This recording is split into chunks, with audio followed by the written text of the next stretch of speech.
Ako po si Rob, ako po ang Sable operator ng Roman.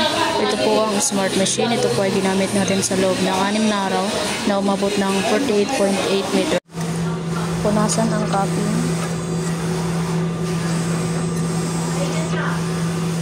Punasan din ang white oil. Nozzle check. Ito po ang ating ICC profile. Ito po ang ating AVR. Waste tank. Kakalinis lang po yan, ganyan mo. At ito naman po ang ating ink tank.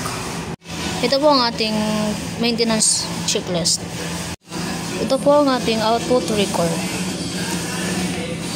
Umabot ng 48.87 meter. Ito po ang ating Sabrerol consumable record. Cyan, magenta, yellow, at ito po yung output record natin sa system. Ito po ang ating stock ng Sable Nova ink. Ito po ang ating ito po ang ating stock ng Sabrerol 1.55.